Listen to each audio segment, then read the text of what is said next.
Buenos días, estimados alumnos. Quien les habla, la doctora Berta Díaz Lima, médico pediatra neonatólogo del Hospital María Auxiliadora. Por las circunstancias conocidas por ustedes, muy especiales, nos vemos en la necesidad de dar las clases por online. En neonatología ha habido adelantos espectaculares que han permitido una mayor supervivencia del recién nacido prematuro, sobre todo al mejorar el tratamiento del síndrome de distrés respiratorio tipo 1 o enfermedad de membrana hialina. Sin embargo, los problemas neurológicos siguen siendo una causa importante de mortalidad, específicamente convulsiones y hemorragias intracraneales. Los objetivos de la presente clase es que ustedes lleguen a conocer la importancia de las convulsiones neonatales y sobre todo la repercusión a largo plazo en el desarrollo neurológico del recién nacido. Conocer los factores de riesgo para la convulsión neonatal. Reconocer las convulsiones neonatales, más aún si se considera que el 50% son de tipo sutil. La evaluación neurológica del recién nacido no puede ser muy detallada ni muy larga, por riesgo de la hipoxemia y fluctuaciones de la presión arterial, siendo muy importante incidir en los antecedentes durante el embarazo, el parto y posparto, ya que en estos momentos es donde se pueden originar estos problemas neurológicos. Y por último objetivo tenemos considerar el tratamiento urgente de esta patología para prevenir las secuelas. Las convulsiones neonatales constituyen manifestación clínica de disfunción del sistema nervioso central, lo que implica una intervención rápida ya que va a afectar la ventilación y la alimentación del recién nacido. Como hemos comentado en la clase de alteraciones metabólicas de hipoglicemia, la neurona tiene como fuente de energía la glucosa. Al entrar en actividad aumentada, va a determinar una depresión de la concentración de la glucosa. Esta hipoglicemia va a incrementar el riesgo de daño neurológico, ya que disminuye la síntesis de DNA, la proliferación glial, disminuye la mielinización y disminuye la diferenciación neuronal. ¿Cómo definimos convulsiones neonatales? Son movimientos involuntarios producidos por una descarga eléctrica involuntaria, que pueden ser generalizadas u organizadas del sistema nervioso central.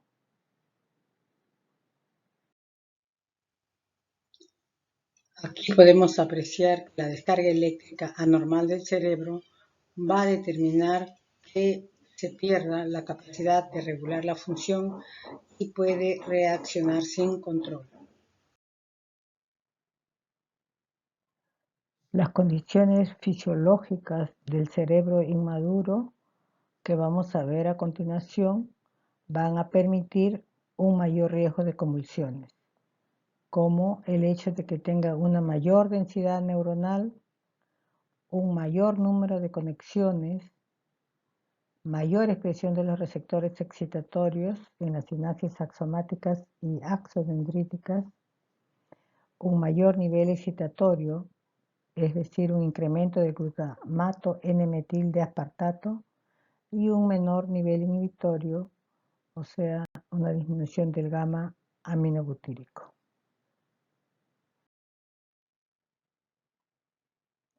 En relación a la fisiopatología de las convulsiones neonatales, tenemos que existe una alteración en la bomba de sodio-potasio, una alteración de la membrana y un incremento de las neuronas transmisibles.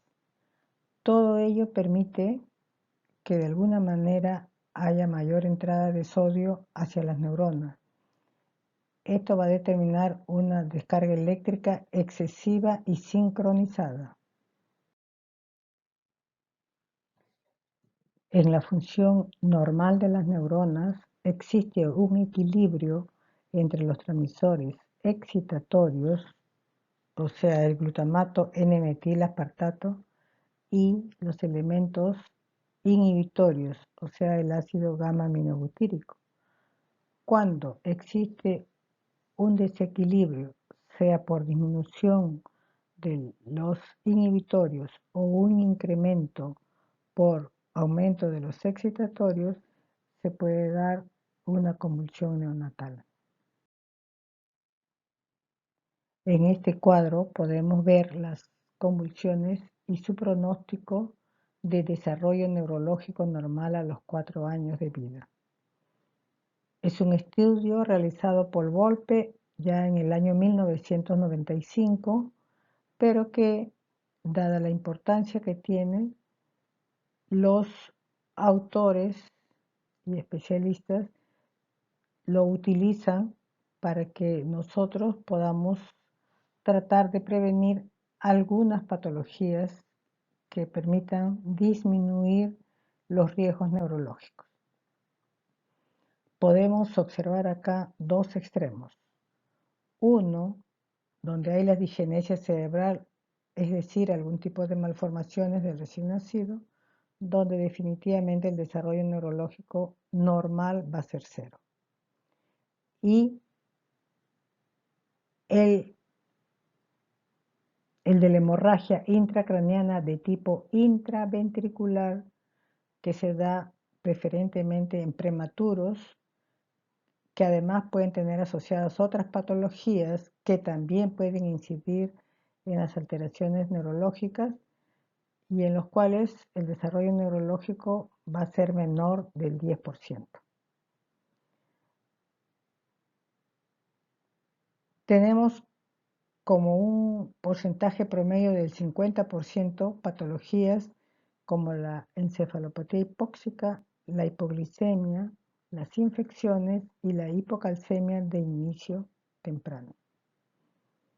Más bien como buen pronóstico vamos a tener las hemorragias subaracnoideas que se dan fundamentalmente en recién nacidos a término y por un tipo de trauma y que generalmente puede ser resuelto rápidamente, así como la hipocalcemia de inicio tardío. Las convulsiones en el recién nacido pueden clasificarse, uno, como sutiles, que son las más frecuentes, constituyen más o menos el 50%. Y luego tenemos las tónicas, clónicas y mioclónicas, las cuales a su vez pueden ser generalizadas o localizadas y son de menor frecuencia. Probablemente puedan ser más fáciles de reconocer ya que el movimiento que presentan es más evidente. Por decir, si el recién nacido presenta una rigidez, ello es evidente y se asocia generalmente a una hemorragia intraventricular. Si presenta un movimiento tónico de un miembro superior o inferior o de ambos, podríamos estar hablando de una liberación del tronco encefálico. Las mioclonías sí son un poco más difíciles también de diagnosticar, ya que normalmente pueden existir mioclonías durante el sueño del recién nacido y cuando se hace el estudio del electroencefalograma esto resulta estar normal. Generalmente a los meses, 4 a 6 meses, se dice que estas mioclonías desaparecen. En relación a las convulsiones sutiles, como su nombre lo indica, sutil es algo no muy evidente, algo que puede ser o no puede ser. Por lo tanto, requiere un poco más de experiencia para poder definir si se trata o no de una convulsión. Consideramos los movimientos oculares, sobre todo los parpadeos continuos. Generalmente, el recién nacido casi no mueve los ojos. y si los mueve, y más aún en parpadeo continuo, más algunos factores de riesgos asociados, podemos estar ante un cuadro de convulsión sutil. Los movimientos orobucolinguales, o sea, la succión al vacío. A veces hay madres que dicen, mi hijito es bien grande, bien gordo, tiene mucha hambre. Toda la noche está succionando mientras que está durmiendo. Indagamos en los antecedentes y este niño puede haber tenido un antecedente de depresión al nacer o de sufrimiento fetal agudo, como el hecho de haber nacido con líquido amniótico meconial espeso. En relación a las extremidades, la posición normal de las extremidades es de cuadriflexión y los movimientos son simétricos. Cuando tengamos movimientos asimétricos de los miembros superiores, es decir, lo que se llaman movimientos para nadar, estamos hablando de una probable convulsión sutil. Y si hablamos de movimientos asimétricos en miembros inferiores, o sea, de pedaleo, también debemos considerar una convulsión sutil. El llanto. Hay padres, y sobre todo los primerizos, que se desesperan cuando un recién nacido llora en la noche. Pero si este llanto es permanente, es irritable, en algunos casos se ha llegado al extremo que los padres han abierto una libreta para firmar en la noche quién es el que atendía al bebé, porque ya están llegando a un extremo de desesperación. Eso no es normal. Ampliar historia clínica es fundamental. El apnea. El apnea, ya saben, es el cese de respiración por 20 segundos acompañado de bradicardia y o cianosis. Puede tener muchas causas, pero una de ellas es que puede ser una convulsión sutil. Los fenómenos autonómicos, por ejemplo, una sudoración excesiva. Es verdad que el recién nacido, su centro de sudoración no está bien regulado, por eso que se dicen, sí, los niños sudan, pero cuando esto es exagerado hay que tener cuidado. Otros niños, otros recién nacidos que se encuentran en ventilador mecánico, sedados, paralizados por droga, pero a pesar de eso y que se les está ofreciendo buena cantidad de oxígeno, con buenos parámetros, bruscamente alteran sus signos vitales o desaturan. Debemos de considerar la posibilidad de una convulsión sutil. En todos estos casos, nosotros deberíamos de pedir apoyo a neurología para ver la posibilidad de que les hagan un electroencefalograma.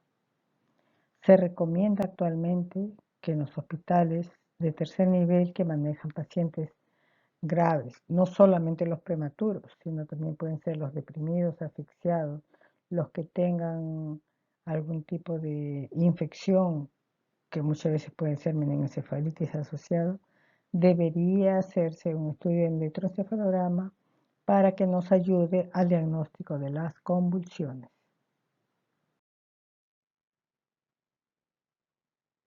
Hay convulsiones que parecen ser tremores. ¿Cómo diferenciarlos? Ya que la implicancia clínica es totalmente diferente. La convulsión es una descarga involuntaria anormal del sistema nervioso central. Basado en ello, podemos hacer alguna diferenciación. Por ejemplo, si la enfermera nos avisa que un paciente tiene un tremor y nosotros lo encontramos al recién nacido con el tremor, lo cogemos para ver si cesa. Si cesa, quiere decir que es un tremor, porque está cediendo a algo externo. En cambio, la convulsión, al ser una descarga interna, no responde. O también pudiera ser que ya no esté con el movimiento y nosotros más bien movemos la manito para ver si se desencadena el movimiento. Si desencadena es un tremor y si no se desencadena es una convulsión. En relación a la asociación a movimientos oculares anormales, en el tremor no hay, en cambio en la convulsión sí. Y en cuanto al movimiento mismo, es un poco más difícil para el que tenga poca experiencia, ya que los movimientos son de extensión y flexión. En el tremor es ida y vuelta son semejantes. En cambio, en la convulsión hay una desigual amplitud. Generalmente el de ida, que es el de descarga, es más fuerte y el de retorno es más lento. Si consideramos convulsiones neonatales, tenemos que tener en cuenta que hay cuadros epilépticos que podrían confundirse o con los cuales hay que hacer algún diagnóstico diferencial. A veces las madres, cuando uno les plantea la posibilidad de la convulsión sutil y a la cual ellos no tienen una mayor seguridad por poca experiencia o poco conocimiento, algunas veces ellos dicen, no, su papá también tuvo una convulsión cuando nació y nunca más se repitió. Probablemente está hablando de esos síndromes epileptiformes benignos con una crisis del quinto día, que efectivamente no se vuelve a repetir más, que hacen un estudios avanzados y no se encontraron mayor cosa. O crisis neonatal familiar. Sí, también el papá tuvo varias convulsiones, pero después normal, no pasó nada. Estas síndromes epileptiformes efectivamente son síndromes benignos. Sin embargo, hay que insistir en los familiares en que tiene que hacerse un estudio y un seguimiento para definir que realmente a largo plazo sea un síndrome benigno. ¿Por qué? Porque también se encuentran los síndromes graves. Una convulsión que se presenta, una mioclonía temprana en horas, que hemos dicho que a veces se puede presentar durante el sueño y puede ser normal, pero si es muy repetida, muy frecuente, entonces va a requerir un estudio, ya que estamos hablando de un probable síndrome grave que muchas veces puede llevar incluso a la muerte. Así también la encefalopatía epiléptica ya temprana del lactante, también llamado síndrome de Ohtahara, que puede presentarse casi al final del periodo neonatal o segundo o tercer mes del lactante, donde el niño llega a fallecer en el primer o segundo año de vida a pesar de todo el tratamiento.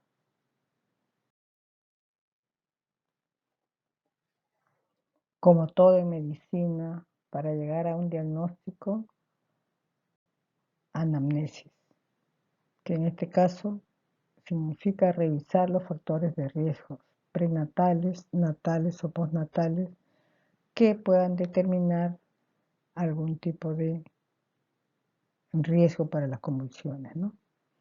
El examen físico, ya no solamente en relación a la convulsión propiamente dicho, sino a algún otro tipo de características clínicas que puedan dar mayor pie al diagnóstico. Si, por ejemplo, tenemos una fontanela bombada, que es rarísimo, pero cuando se presenta, ya podemos tener una orientación a que podría ser una hemorragia intracraneal o una meningoencefalitis, dependiendo lógicamente qué factor predisponente puede haber. O un trauma al nacimiento. Entonces un examen físico completo y lógicamente preferencial neurológico. Hay que tratar de descartar siempre alteraciones metabólicas, ya que hemos visto que la hipoglicemia, la hipocalcemia también pueden ir de la mano con las convulsiones.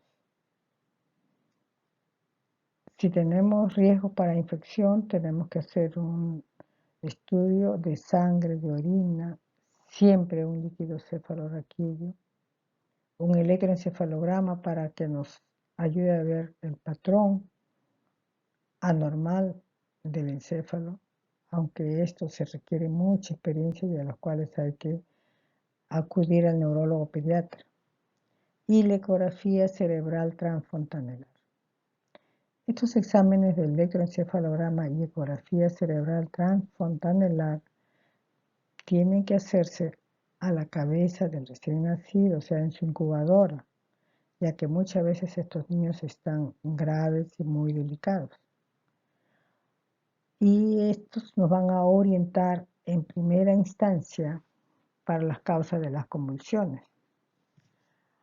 Pueden haber otras causas que no encajen en este tipo de estudio y va a requerirse como una tomografía, como una resonancia magnética. Sin embargo, si el paciente está muy inestable, muy delicado, el solo hecho de movilizarlo para estos estudios puede poner en mayor riesgo su vida. Entonces vamos a tener que esperar en una segunda instancia. Y ya habrá también otros estudios si las convulsiones son refractarias, como screening para drogas o TORCH. En esta lámina podemos ver exámenes complementarios más avanzados en caso de que las convulsiones no cedan o no se tenga una causa definida. Como puede ver, en la mayoría de ellos ya son alteraciones más de tipo de alteraciones de aminoácidos, alteraciones de enzimas, alteraciones de ácidos grasos de cadena larga. De repente también hay, como habíamos dicho anteriormente, problemas de TORCH, ¿no?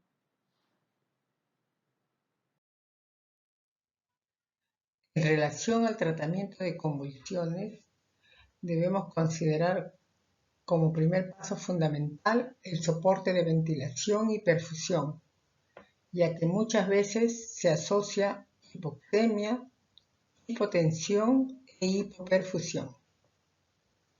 Luego, hemos de detectar y corregir si es que hubieran alteraciones metabólicas como hipoglicemia, hipocalcemia. De persistir las convulsiones, pasaríamos al tratamiento anticonvulsivante.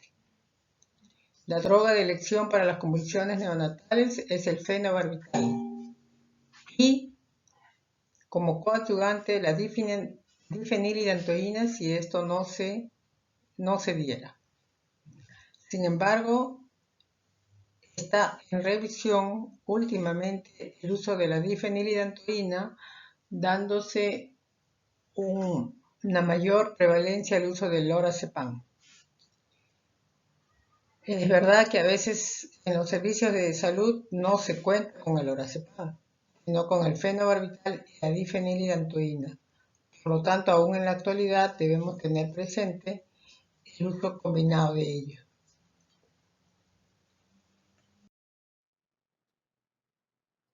El tratamiento de elección para las convulsiones neonatales es el fenobarbital.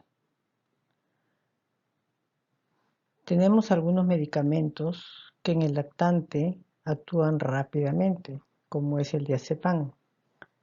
Incluso allí, si uno no se acuerda de las dosis, lo que hace es diluir el medicamento y lo va instilando lentamente y el niño se va relajando. No así el fenobarbital, cuyo tiempo de acción aún endovenoso demora entre 5 y 10 minutos para ver un efecto positivo. Entonces, ¿por qué utilizaríamos el fenobarbital si su tiempo de acción es más largo?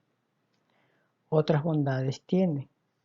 Por ejemplo, actúa directamente sobre la célula, sobre la mitocondria, permitiendo o disminuyendo la actividad de la neurona. La neurona entra en reposo. En cambio, en el diazepam, la acción es en la unión neuromuscular, es una acción más de tipo periférica. Las neuronas siguen hiperexcitadas, siguen convulsionando. El fenobarbital tiene alta afinidad por los lípidos, por lo tanto, su acción a nivel de la membrana celular, impidiendo la conductancia del sodio, potasio y calcio, y por lo tanto tiene una acción antiepiléptica, lo cual no se ve con el diazepam. Una acción proxinática del fenobarbital se relaciona también con el estímulo sobre los elementos inhibitorios como es el gamma aminobutírico y una disminución de la actividad de los elementos excitatorios como el glutamato N-metilbutirato. También favorece la autoinducción enzimática, sobre todo enzimas hepáticas, es decir, aumenta la actividad de la enzima glucuroniltransferasa, lo que permite una mayor conjugación de la bilirrubina indirecta a directa, disminuyendo el riesgo de una toxicidad por bilirrubinas. Su unión a las proteínas es un 40-50%. Quiere decir que no compite altamente con las proteínas que también tienen que unirse a las bilirrubinas y por lo tanto no impide que estas bilirrubinas puedan ser llevadas hacia el hígado, hacia el hepatocito para permitir su conjugación. Por todas esas bondades de mecanismos de acción del fenobarbital, se considera este como el medicamento de elección. La dosis de ataque se dice que está entre 18 a 20 miligramos por kilo, endovenoso y lento. Como decía, hay que esperar el tiempo de 5 a 10 minutos y si no hay respuesta, se puede aumentar 5 miligramos por kilo hasta un máximo de 40 miligramos por kilo.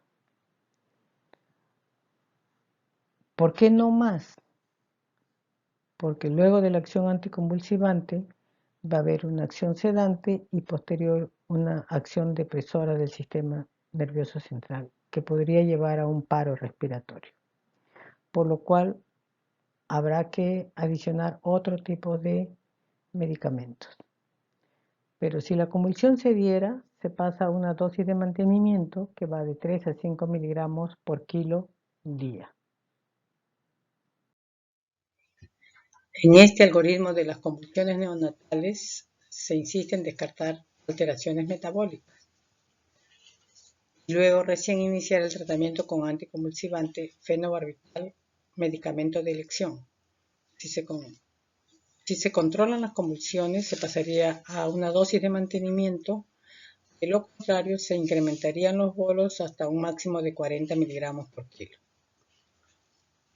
Si cede la convulsión, se pasa a mantenimiento. Si no, se asociará a fenilidantoína. Si a pesar de ello no cede la convulsión, tendríamos que considerar diazepam, lidocaína, midazolam, aldehído, pentotal. Ya son medicamentos con mayor manejo de anestesiólogo e incluso se requerirá el apoyo de ventilador mecánico.